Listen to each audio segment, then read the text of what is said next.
ఈరోజు వస్తుంటే ఒక వింత పరిస్థితి చూసా. దారి పొడుగున పోలీస్ సోదరులను చూస్తే అన్నకి చెప్పా, విజయ్ నా తమ్ముడు అవుతాడేమో, చలో అన్నందోలే, ఇంకా కుర్రోడ్లాగా ఫీలింగ్ ఉంది నాకు. సత్య నా కారులో ఉంటే చెప్పా, ఎందుకన్నా ఇంతమంది పోలీసు వాళ్ళు ఉన్నారు అంటే నక్సల్ ఏరియా అన్నారు. అరే ప్రతిపక్షంలో ఊరంతా నడిచినప్పుడు ఎప్పుడు కంపడలేదు, ఇప్పుడెందుకు కంపడుతున్నారని అడిగిన. ఈ రోజు అదే కానిస్టేబుల్ గారు, అదే ఎస్ఐ గారు, సిఐ గారు, డిఎస్పీ గారు, ఎస్పీ గారు నుంచి మనకు సెల్యూట్ కొడుతున్నారంటే అది ప్రజా తీర్పు వల్ల.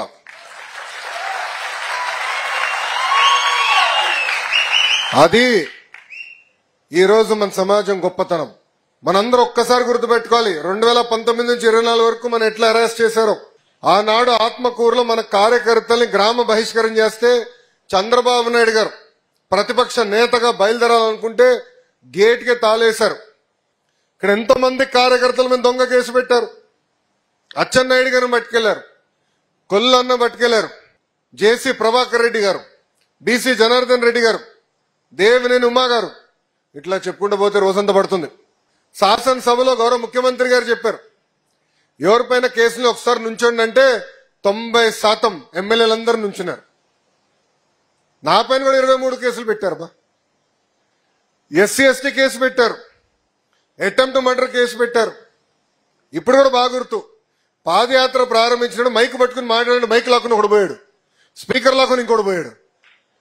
మా స్టూల్ వేసుకోవాలంటే ఇంకో కానిస్టేబుల్ వచ్చి పట్టుకెళ్ళిపోతాడు. ఇట్లా కాదరా పోయి బిల్డింగ్ ఎక్కి మాట్లాడా, తిరుగుబాటు చేశాం. కష్టకాలాలు మనందరం మర్చిపోకూడదండి.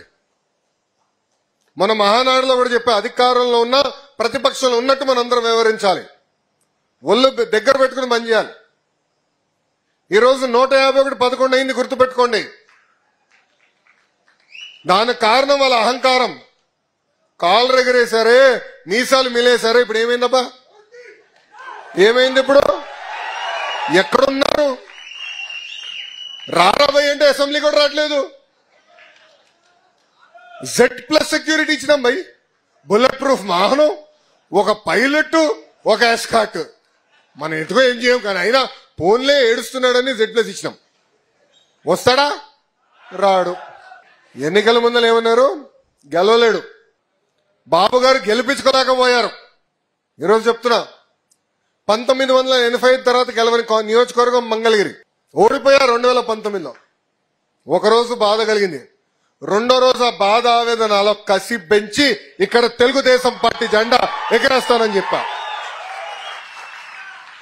ఇప్పుడు కూడా మన అధ్యక్షుల పైన కొంచెం కోపం ఉంది.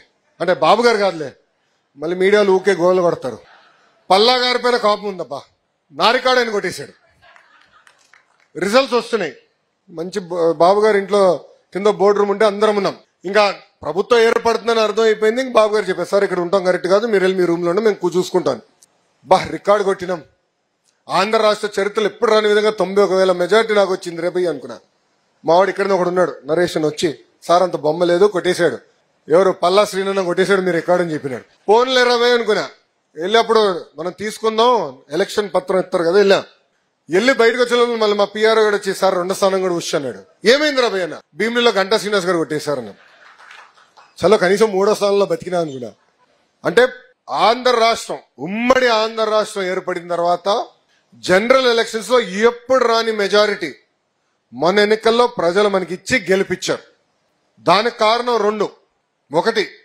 మొదటిది అహంకారం, హెరాస్మెంట్, అడ్డగోలుగా అరెస్టులు, బూతులు, ఇవన్నీ ఇలాంటి ప్రభుత్వం మాకు వద్దు అని ఆనాడు చెప్పారు. రెండోది, బాబు గారు వస్తే, కూటమి ప్రభుత్వం ఏర్పడితే, కేంద్రం రాష్ట్రం ఒకే ప్రభుత్వం ఉంటే అభివృద్ధి సంక్షేమంలో ఆంధ్ర రాష్ట్రం ముందరికెళ్తున్న లక్ష్యంతో ప్రజలు మన ఆశీర్వదించారు, దీవించారు, గెలిపించారు.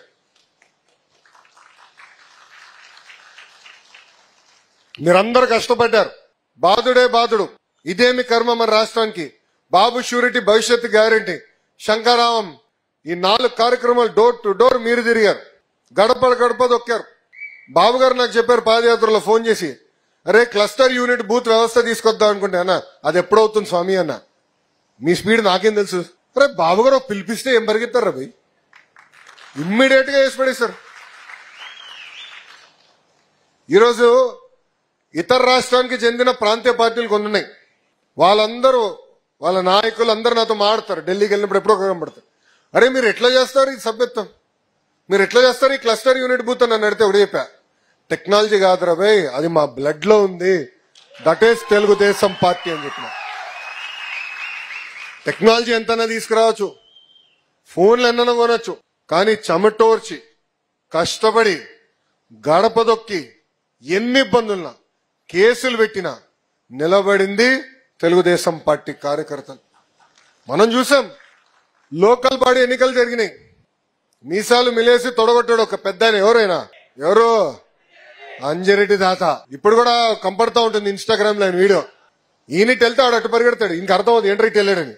ఆహా కర్ర తీసుకొస్తున్నాడు, రారా కర్ర తీసుకుని అంటాడు. ఆ అంజిరెడ్డి తాతే నాకు స్ఫూర్తి. పల్నాడులో మంజుల గారిని చూసాం, బూత్ దగ్గర ఆమె నిలబడితే కత్తిలతో దాడి చేశారు, రక్తం గారుతుందని నిలబడింది. చివరి ఓటు పడి ఈవీఎం లాక్ అయ్యే వరకు ఆమె వెళ్ళలేదు అక్కడ నుంచి. ఆ మంజుల గారే ఈరోజు మీ లోకేష్ కి స్ఫూర్తి. ఇంకా తోట చంద్రయ్య గురించి ఎంత చెప్పినా తక్కువే. మొన్న కూడా ఫోటో వీడియోలు చూసిన, బాధ కలుగుతుంది.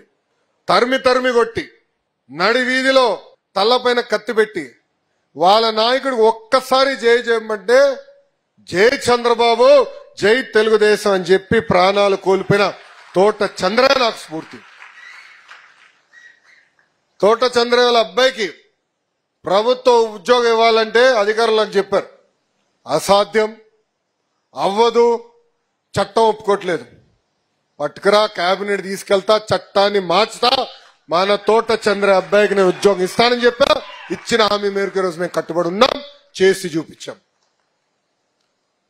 మన ప్రభుత్వం ఏర్పడిన వెంటనే 3,000 రూపాయల పెన్షన్ ని 4,000 చేశాం. మూసేసిన అన్న క్యాంటీన్లు తిరిగి ప్రారంభించాం. మర్చిపోయా, వికలాంగులకి 3,000 రూపాయల పెన్షన్ ని ఏకంగా 6,000 చేసినాం. బెడ్కే పరిమితం అవుతే వాళ్ళకి 15,000 రూపాయలు భారతదేశం ఇచ్చిన ఏకైక ప్రభుత్వం మన ప్రభుత్వం. అన్న క్యాంటీన్లు తిరిగి ప్రారంభించాం. దీపం పథకం ద్వారా ఇప్పటికీ 1 కోటి మందికి సిలిండర్లు ఇచ్చాం. మీరందరూ ఫీడ్బ్యాక్ ఇచ్చారు, సిలిండర్లు కాదు నేరుగా డబ్బులు వేస్తే ప్రశాంతంగా ఉంటుందన్నారు. అది వచ్చే నెల నుంచి, అంటే ఈ 3 నెలల నుంచి నేరుగా తల్లుల అకౌంట్ లో గ్యాస్ కి సంబంధించిన సబ్సిడీ వేసే బాధ్యత కూడా మన ప్రభుత్వం తీసుకుంటుంది. అరే వీళ్ళు మాడతారా సంక్షేమం గురించి? సంక్షేమం పుట్టినీళ్ళు తెలుగుదేశం పార్టీ. అరే సైకోగాడు చెడ్డీలు వేసుకుని తిరిగిన రోజులే అన్నగారు సంక్షేమం పరిచయం చేశారు. ఈ రోజు తల్లికి వందనం పథకం ఈ నెలలో ఇస్తున్నాం. ఆగస్టు మాసంలో ఉచిత బస్ ప్రయాణం అమలు చేస్తున్నాం. అంటే ఇచ్చిన ప్రతి హామీ ఒక పద్ధతి ప్రకారం నిలబెట్టుకుని ముందరికెళ్తున్నాం. ఆర్థిక ఇబ్బందులు ఉన్నాయి, లేవని కాదు. 1వ తారీఖు నాడు ఈరోజు జీతాలు పడుతున్నాయి, పెన్షన్లు వస్తున్నాయి. పెన్షన్ ఏంటి, ఒకరోజు ముందలిస్తున్నాం పెన్షన్, ఇంటింటికి ఇస్తున్నాం. ఇన్ని సంక్షేమ కార్యక్రమాలు మనం చేస్తున్నాం. ఇంకో పక్కన ఏకంగా రోడ్ల పైన గుంటలుంటే పూడ్చే కార్యక్రమం కూడా శ్రీకారం చుట్టాం.